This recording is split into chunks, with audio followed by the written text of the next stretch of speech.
Today on the Welloff Podcast, we are going to learn a few habits that you can do every single day to start saving money. And how having better communication with your partner can secure a firm and strong financial future.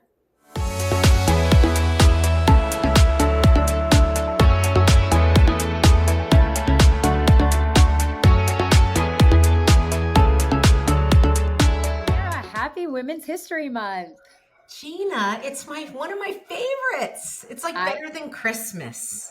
Celebrating all the ladies. Celebrating all the ladies. So yes, Women's History Month is very exciting, and we really love to feature powerful women, PowHERful women, and no pun intended, but a lot of things that I've been doing personally on my finances over the past year have really helped me to kind of save more money and improve. And I know finances are a huge thing. Being financially independent is something that's very important to me. And even though I'm in a good marriage and I love my husband, I love having my own money. I love having my own kind of future nest egg because you never know what can happen. And I think, Gina, one of my biggest regrets of when I was younger is I wasn't focused on saving. Yeah. So when I meet young people, I'm always like, if you have a 403B or a 401k, even if you put $5 in it, put something in it because it adds up and it matters.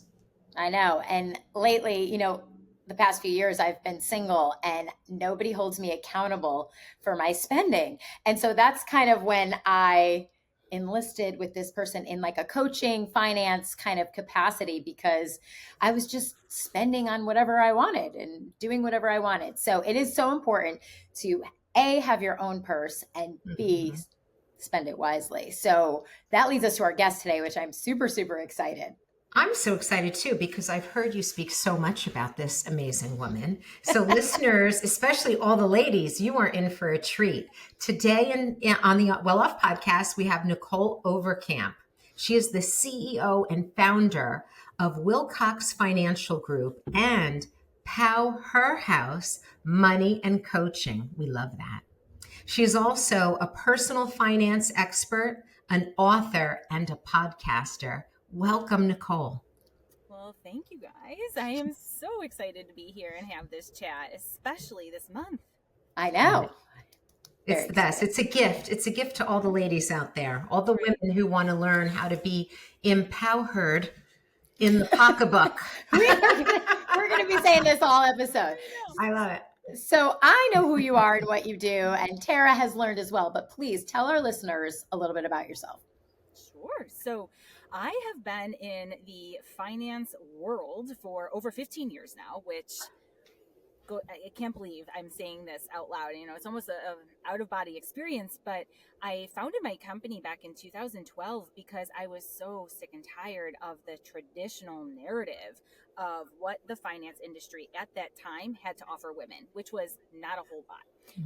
And so I wanted to create this space where we could not only give real advice and help in planning, but have conversations that no one was having at the time. And it's so important for women to walk into our office and just feel comfortable, to be vulnerable, and have conversations about things like infertility or not understanding their finances and being so embarrassed because they're running a company, multi-millions of dollars, but for some reason, everything at home feels like a train wreck, and all of those different iterations where we never give money enough credit to how incredibly emotional it is and how vulnerable it makes us feel sometimes. And so it was so important to me to create this space where we can combine wealth and wellness and women and really have this powerhouse of a firm to not only give the advice and education, but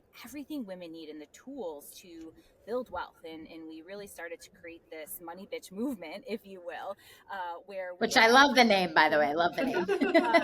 Title of our book. A nice bitch, nice bitches, but with money. Exactly. Yes, and the reason we chose money bitch, frankly, was because it got attention. And, we look at money as this like, I don't want to talk about it. I don't want to think about it. It sounds boring or, and we wanted to just like put this twist on it. Like, nope, this is actually really, really fun. And you're in control. So let's have a conversation about it, and why are we so ashamed of talking about money, right? So we are just so huge on not only talking about stats, but trying to change them. I love that. Yeah. You know, our listeners know, and Gina knows, I'm a therapist. So a lot of times people come into therapy and, there's the joke. It's either about sex or money, like all your problems in life. And that's not always true, but to a large degree it is. And money is like you said, it's emotional, but because we put emotion on it, right? And I think that when we can kind of separate it and just look at it very logically, we can get better about it. Do you feel that way? 100%.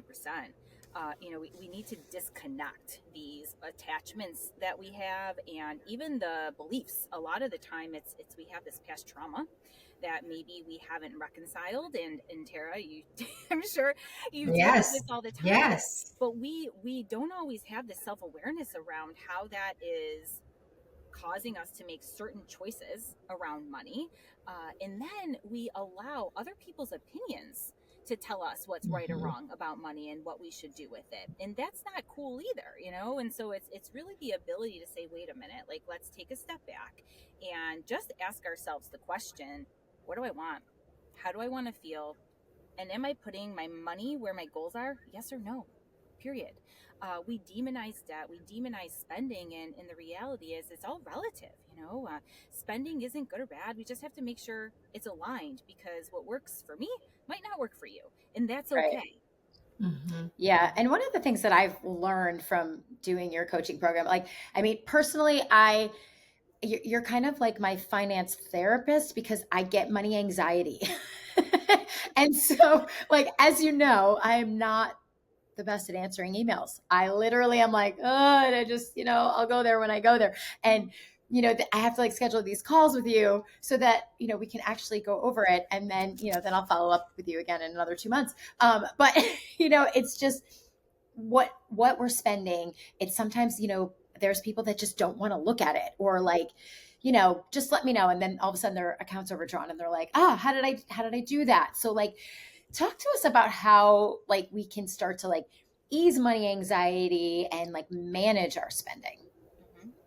So I think the first thing is just allowing yourself to know that it's going to be hard to start, and that's okay. That the highest form of self-love actually is doing what's hard and giving yourself tough love to move the needle on what matters most.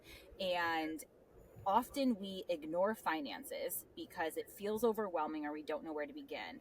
And also we say, well, if I look at it, that means I'm going to have to deal with it, and I don't want to deal with it. So if I keep ignoring it, it's just going to do its thing in the background, and I'll continue to live my life, until you can't.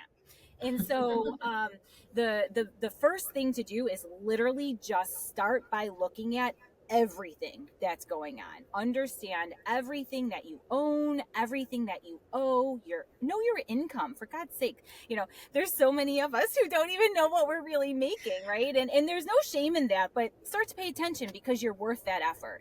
And so once you put space on your calendar to just look at everything, then ask yourself the question, what do I want?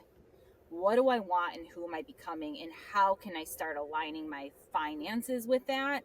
And then the most powerful thing that you can do is, if you don't know what to do next, is ask for help. Ask for help.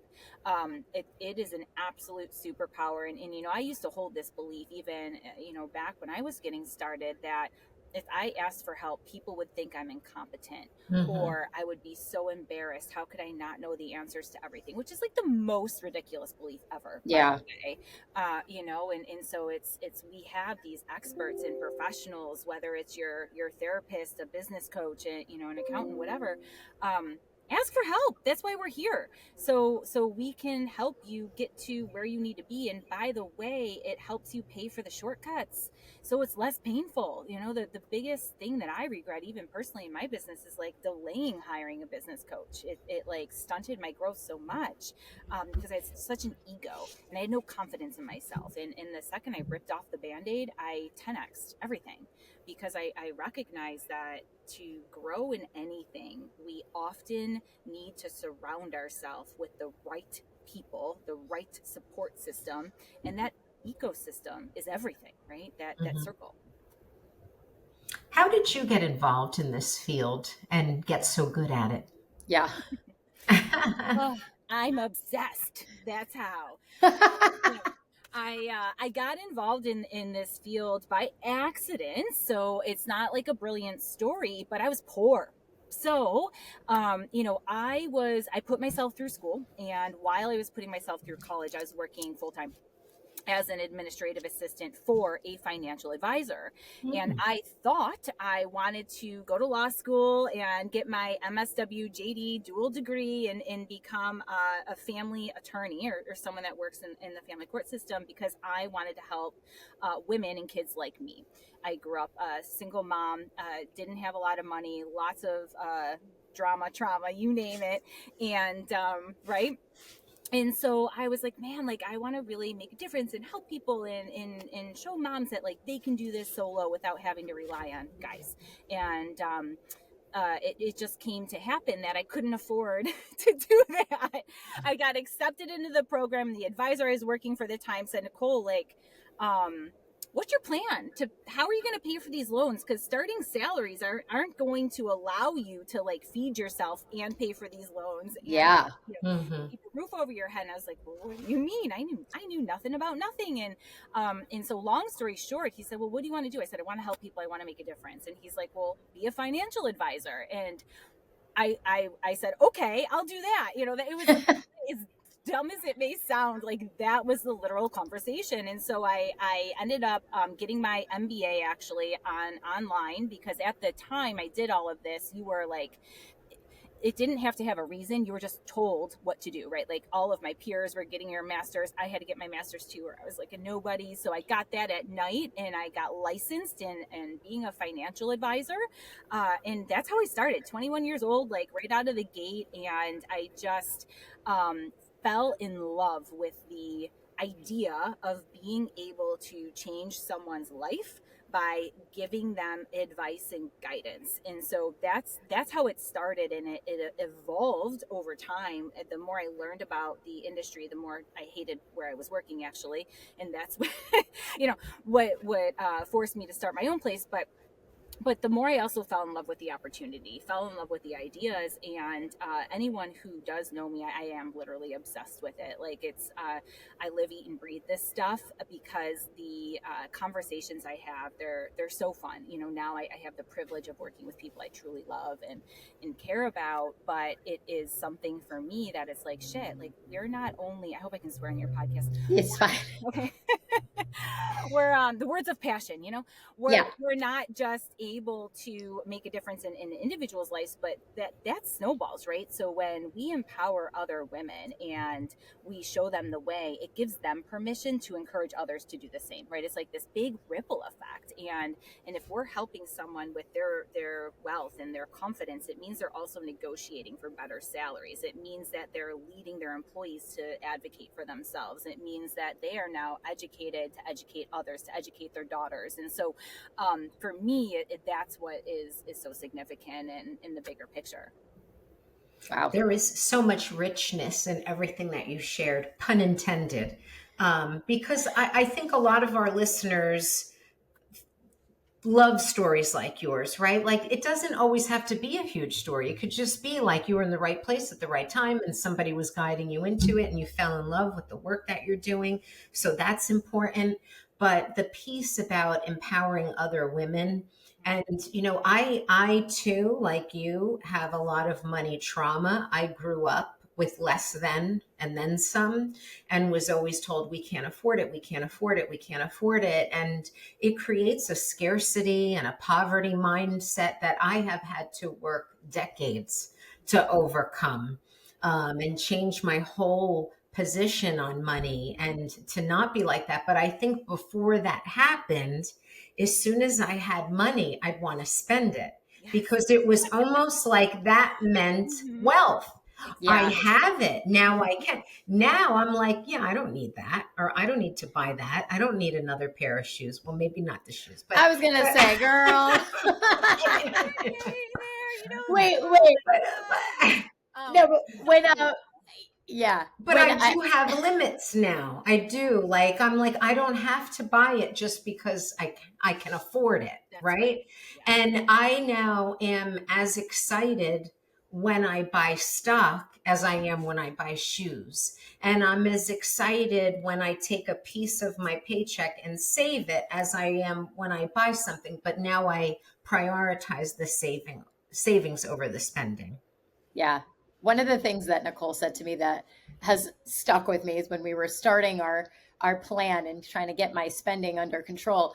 She was like, do you want a beach house in Myrtle Beach or do you want those new pair of pants from Express? And I was like, right. Okay, that's how you have to look at it. Like, do you really want that or do you really want this? Right. So Yeah. kind of prioritizing. But it does take intention. It does take intention. Like you have to be very focused, like anything, like a job, a sport, anything you're training for, it has to be a shift of your mindset, a shift of your habits, And willpower. Yes. Yeah. Like, we have to remember we're worth the effort, right? We are worth the effort and walk with purpose in the direction that you're going. And so you are either going to choose to stay where you are, or you're going to choose the thing that you said you wanted. Or Yep. yes, right? Yeah. And that doesn't mean it's going to be easy. It's really hard. But one of my favorite quotes is actually, doing what is easy makes for a hard life, and doing what's hard makes for an easy life. And the better we get at the little teeny habits, it's wealth isn't built overnight, of course. It's actually built by doing all the boring things. It's consistency, it's habit, it's what you do daily is more important than what you do once in a while. And sometimes we just don't recognize that those little things every single day are either getting us closer or further away from the thing we want. Like what? What would you suggest? So I think, the dailies is how many times have you left your house in the morning and come back home and spent money? How many days of the week? Every day. All of them. Yeah. That's like every day. We need road snacks, coffee. I just bought something on Instagram while I was waiting on hold because it told me I needed this super cute sweatsuit. Like, I know, it speaks to me. I want to look good when I'm traveling. Like, so, it just happens. It stacks, right? And now, unfortunately, we're in this world of being constantly overstimulated, and constantly our phone is listening. Tempted, yes. And you're getting ads of what you want. So the thing we have to do is before we buy, right? And I actually love doing this and I do it for myself because Tara, how you were describing yourself earlier is like me. I was super scrappy, had no money, and as soon as I had money, I valued my worth by like what was hanging in my closet. I owned the limited at the limited. Love the limited. Same. That's where I learned to love monochromatic outfits because that was like hot in the 90s. Yeah. All the things. And then I was moving and I'm going through like stacks of jeans and clothes and all this shit. And I'm just like, this is really incongruent with what I'm talking about and what I'm saying. And more importantly, the other exercise that I did, and I'll land the plane soon, is that the other thing that I recognized myself doing is I was miserable where I was working before I went out on my own. And because I wasn't happy, I did things that didn't align with happiness too. So because I had to get out of the office every day after lunch, I was bringing my lunch thinking, I'm doing the good thing. Every day after lunch, I went to Anderson's, a local ice cream place, and I got an ice cream and a coffee every single day because that was my little piece of happy, right? Well, at the end of the year, and this is going back now to 2000, maybe 10. So do the inflation math on this, kids. Like So I was spending at the time about $1,210 a year on ice cream. Wow. Because I was so miserable. Oh my God. But when I recognized I was spending that on ice cream, that was making me feel like garbage, by the way, because I'm lactose intolerant. So there's that. But it was delicious and I didn't give a shit. And so I was doing that. And then I was simultaneously telling my girlfriends I couldn't afford to go on a weekend trip with them. And I'm like, wait a minute. I'm working myself to death. I am spending money on getting fat, and I'm not going like to get a massage. Like what the hell's wrong with me? Like that Yeah. is not aligned with the things that I want. But I was, and I'm sure so many people can relate to this, is I was just stuck in the rut.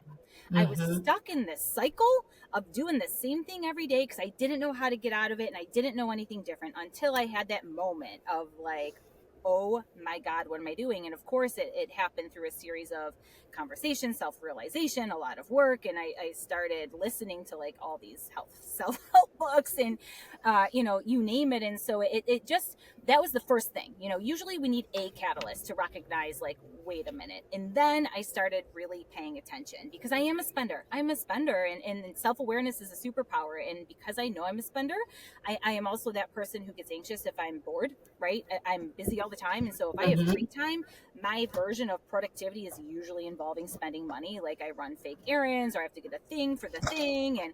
And so I started to set new habits. So number one, pay attention to where you're spending your money. If you know where your money is going, you can usually backtrack and figure out why you're spending money there. Are you going to Target because you can't wait to get the hell out of your house when your husband comes home and you just need to walk around for some space and quiet, and that equates to spending a couple of $100? Are you impulse shopping because you're really stressed and anxious? Are you going to get ice cream every day because you're depressed? Pay attention to your habits, because typically shopping or anything that isn't serving us usually is lined with some other underlying issue. And so we always want to get to the root cause. And then we want to say, okay, if these are the habits that aren't serving me and I'm buying things that I don't need, or maybe you have like that guilt when everything arrives at your doorstep, but you also don't have the energy to return it, so you keep it anyway. You want to think about, would I rather put that money somewhere else? And if we start to understand the habit and why we're doing it, then it allows us to choose better ones, right? So now if I have free time, I know I'm not getting in the car to run an errand. And there have been times I have left my house, sat in my car, counted backwards to 5. I do that Mel Robbins 5-second rule. And I got out of my car like a lunatic, went back in the house, and I popped a podcast in my ears, because you want to go listen to the Welloff Podcast. That's right. And I went for a walk. Like that's what I do. And I also have a list too of all the things I need to do when but I always say I don't have time to do them. So that is my other default. Like if I feel like I have an hour, instead of going and buying something to feel productive, I'll go to my to-do list, and get through all of that stuff. So it helps. It's all about self-awareness and understanding, again, where your money is going. And then usually there's a few pivots. Or if you're saying, well, I don't have any money, like, I bet you do. I bet you there's a bleed somewhere. We just have to find where it is and then determine if it's worth cutting out. Because I do want you to still spend on the things you love, but there's probably a lot of things you're spending on that isn't adding to the quality of your life. And that's what we want to kill. Such great advice. Yeah. And Nicholle, we're focusing on women because we're women, and it's Women's History Month. But there's still, I think, a lot of historical baggage, right, that comes along with being a woman. Like, it wasn't all that long ago where we couldn't have a credit card, we couldn't carry a mortgage by ourselves. And I think that there is still some sort of mindset like, oh, I'll marry a man and he'll support me, or marry a woman and she'll support me, whatever. But what do you feel are some of like the worst things that women in particular think about as it relates to money that are detrimental to us? Well, the thing that hurts my ears the most is when women say, my husband handles it. And they have no idea where anything is, where it's going, and what's going on. That kills me, because he could very well be the best at managing money and everything is handled and you're set for life. But most of the time, that's not the case. Most of the time, they're actually secretly carrying the burden of having to play the role of the man, actually, and take care of everything, where they're afraid to actually tell their wives they have no idea what they're doing, or they feel overburdened by all of it, not knowing whether or not it's the best choice, or they're anxious to have the conversation about what can be spent. Right, that happens more often than we think. So it's pressure both ways, and then also if you you may have someone who maybe doesn't have the best of intentions as well, and maybe you are married to someone who is controlling or narcissistic, and they're controlling everything on purpose. And if they leave you one day, you won't understand where the money is, and therefore you won't have the best leg to stand on to negotiate and advocate for yourself. And most likely there's emotional abuse going on there, so you're going to lack the confidence to speak up as well. So you always want to understand everything about where the money is, what's coming and going, because if something happens, whether it's divorce or something tragic, death, disability, you really need to know how to. You never know. You never know. And you know, when you're in a partnership, teamwork makes the dream work. And it doesn't mean assets all need to be joint, but it does mean you have to be on the same page. You have to have collaborative conversations and understand all of those moving parts so that you can make good decisions together. And when you're doing that, it also, you know, because a lot of times one person is handling everything, but you just need to be aware of it. And then it creates more of a positive relationship too, because money, and I think a lot of people can relate to this, it's like this snowball effect of resistance or resentment rather, right? Where all of a sudden you blow up over the dishes when, you know, it's all this stuff stacking about money. So you got to ask the questions, you got to understand the things, and that's a lot of things like of what we actually help with, you know, is helping couples navigate money and getting through some of those uncomfortable conversations, having a plan. So you got to ask the questions, you got to know where everything is. And also if you're single, for all my single ladies out there, the single ladies. you know, Sorry. oh, well, I'll just I'll find dance for you, time, Gina. you know, Thank you. like I don't need to worry about that because I'm just going to get married or my dad takes care of it. I have a lot of single women where they still rely on their dad. And that is another thing that makes me cry. Like, even if he is independently wealthy, like, what if, man? Like, what if he gets remarried and she doesn't like you? What if dad doesn't really know best because dad only knows what was best for dad and not you? And these are women in their 40s, 50s. I'm saying, you know, so Wow. I'm not talking about kids. I am talking about women who still aren't willing to take ownership of their money and make their own decisions because it is so ingrained in, well, my dad will take care of me. Right. Or my dad will give me advice. I'm not going to listen to your advice when, again, unless your dad is a licensed expert, he is giving advice by the eyes of which he knows. They're very well intentioned, but that doesn't mean they're best for you. And I think as women, we need to be better advocates for ourselves in understanding that money is relative, it's circumstantial, it's highly custom and personal, and you are doing yourself a disservice by not being an advocate, by not asking questions and not understanding. You know, you owe yourself that. And so it's not a burden to ask the questions, it's not a burden to speak up, but you got to speak up. And so globally, whether you're in a same-sex partnership, whatever, the message is you have to communicate. You have to be on the same page. One person can't control the finances, etc. 100%. Having your own purse is so important. Yes. Yeah, or just even, you know, just a literal understanding, right? And Yep. and I will say same-sex marriages do tend to have healthier relationships with money, but not always, you know, not always. And so it is so important that you're on the same page, and a partnership is a partnership in every sense of the word. I feel like we just took a page out of your PowHERhouse coaching.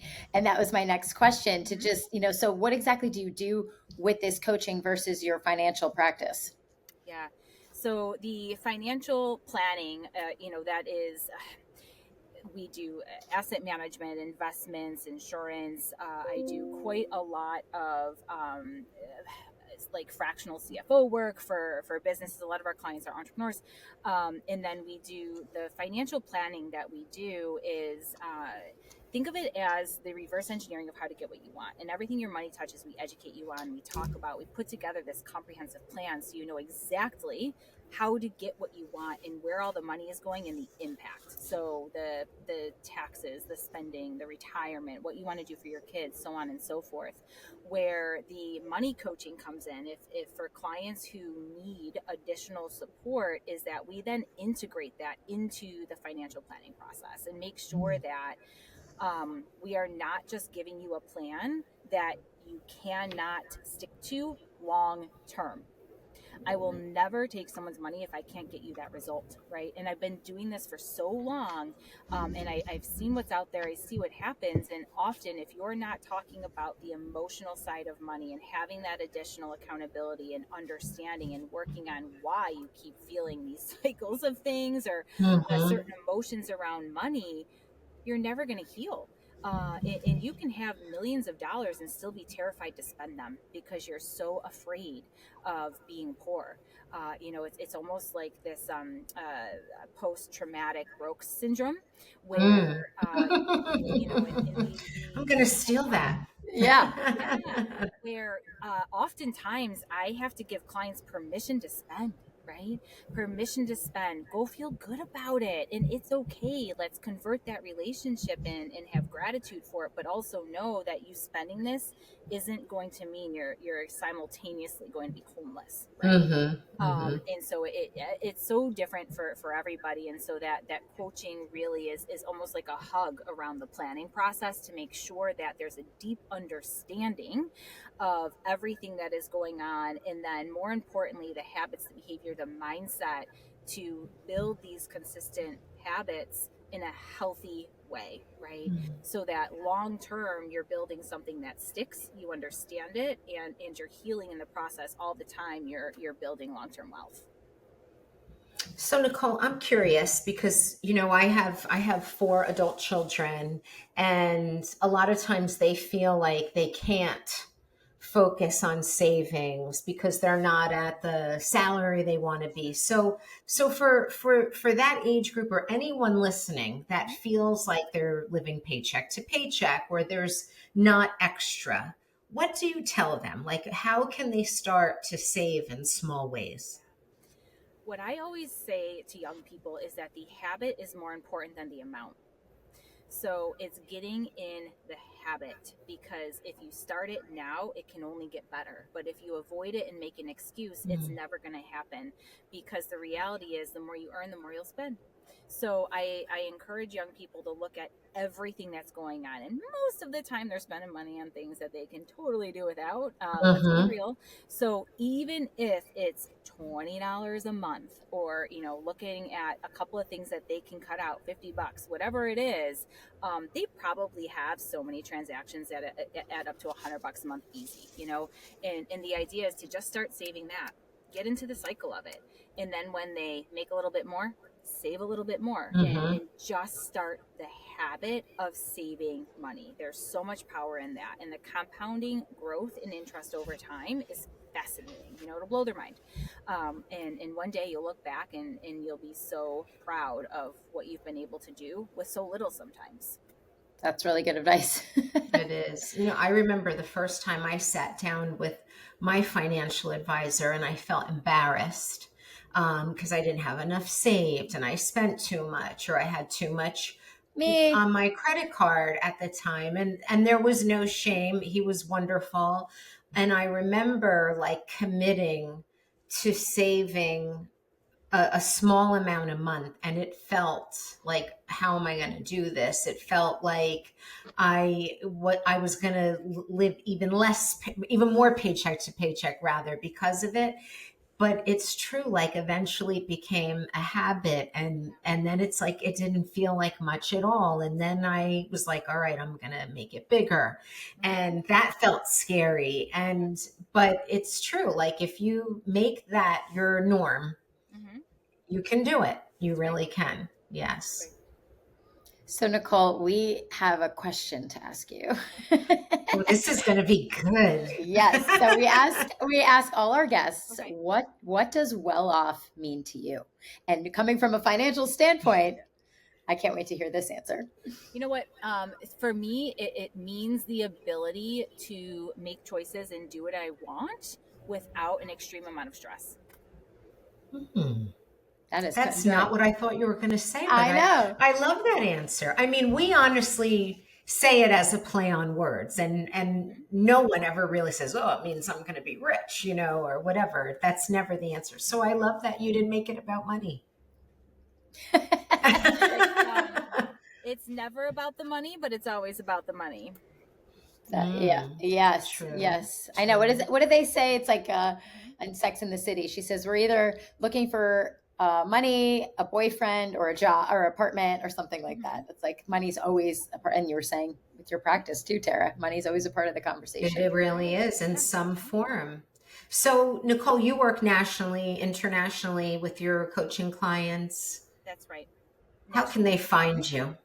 The best way to find us is, I mean, I'm actually the easiest person to find. So social media, our Instagram is PowHERhouse Money, or my personal is Money Bitch Energy if you want to DM me there.